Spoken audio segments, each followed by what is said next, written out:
और अब वक्त है आज़ादी के सफ़र के आज के एपिसोड की। आज हम बात करेंगे अरबी, उर्दू, अंग्रेजी, बांग्ला और फारसी जैसी कई भाषाओं के अच्छे जानकार विख्यात विद्वान और कवि मक्का में जन्मे अबुल कलाम आज़ाद की। साथ ही हम बात करेंगे गांधीवादी, समाजवादी, पर्यावरणविद जेपी कृपलानी की।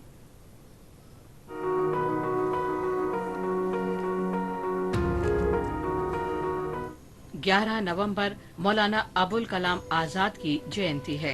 1888 में मक्का में जन्मे अबुल कलाम आजाद ने अपने पिता और अन्य शिक्षकों से कलकत्ता में घर पर पारंपरिक इस्लामी शिक्षा प्राप्त की। वे अरबी, अंग्रेजी, उर्दू, हिंदी, फारसी और बंगाली जैसी कई भाषाओं के अच्छे जानकार और एक विख्यात विद्वान तथा कवि थे। उन्होंने धर्म और जीवन के संकीर्ण दृष्टिकोण से अपनी मानसिक मुक्ति के संकेत के रूप में उपनाम आजाद को अपनाया। मौलाना अबुल कलाम आजाद कम आयु से ही पत्रकारिता और राजनीति में सक्रिय हो गए थे। वे बंगाल के दो प्रमुख क्रांतिकारियों अरबिंदो घोष और श्री श्याम सुंदर चक्रवर्ती से प्रेरित होकर ब्रिटिश शासन के खिलाफ क्रांतिकारी आंदोलन में शामिल हो गए। 2 वर्षों के भीतर मौलाना अबुल कलाम आजाद ने पूरे उत्तर भारत और बॉम्बे में गुप्त क्रांतिकारी केंद्र स्थापित करने में मदद की। 1912 में मौलाना आजाद ने उर्दू में अल हिलाल नाम से एक साप्ताहिक पत्रिका की शुरुआत की। सरकार ने 1914 में अल हिलाल पर प्रतिबंध लगा दिया। मौलाना अबुल कलाम आजाद ने भारतीय राष्ट्रवाद और हिंदू मुस्लिम एकता के प्रचार के समान मिशन के साथ एक और साप्ताहिक अल बालाग निकालनी शुरू की। 1916 में सरकार ने इस पर भी प्रतिबंध लगा दिया और मौलाना अबुल कलाम आजाद को कलकत्ता से निष्कासित कर दिया गया। खिलाफत आंदोलन के दौरान मौलाना आजाद महात्मा गांधी से मिले। उनके आदर्शों से प्रभावित होकर वो 1920 में कांग्रेस में शामिल हो गए।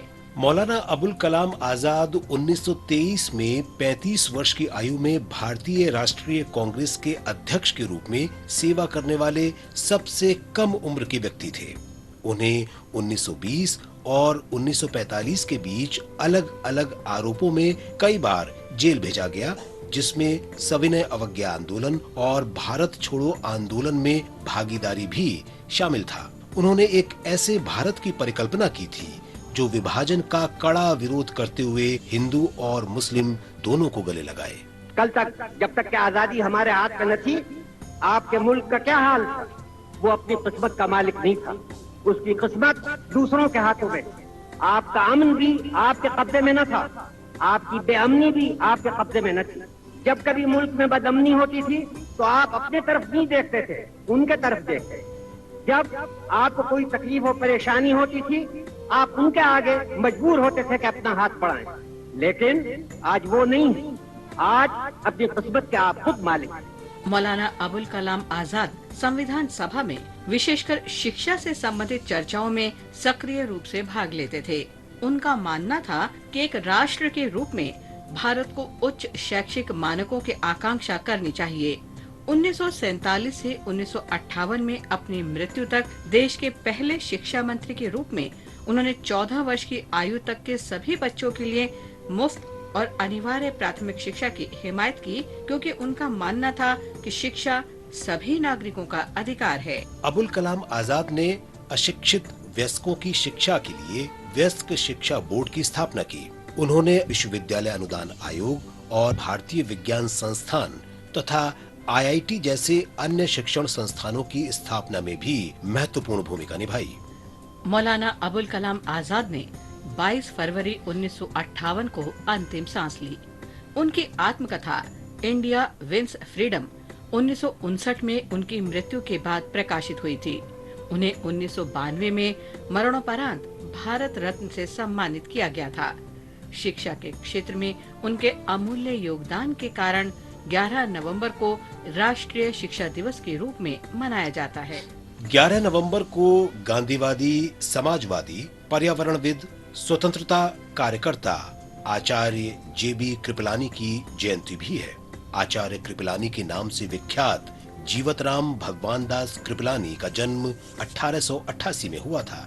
उन्होंने भारत के स्वतंत्रता आंदोलन में पूरी तरह से शामिल होने से पहले 1912 से 1927 तक विभिन्न संस्थानों में शिक्षक के रूप में सेवाएं दी। 1917 में चंपारण सत्याग्रह के दौरान उनकी मुलाकात गांधी जी से हुई।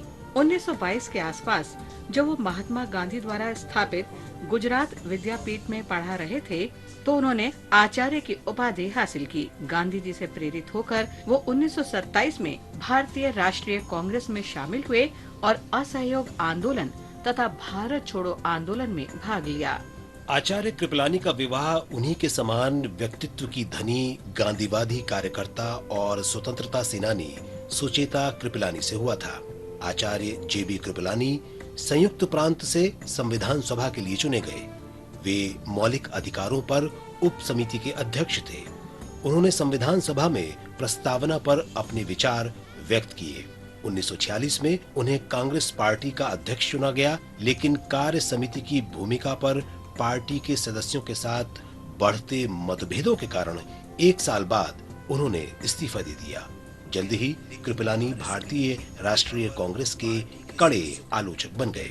आचार्य कृपलानी का 19 मार्च 1982 को 93 वर्ष की आयु में अहमदाबाद में निधन हो गया।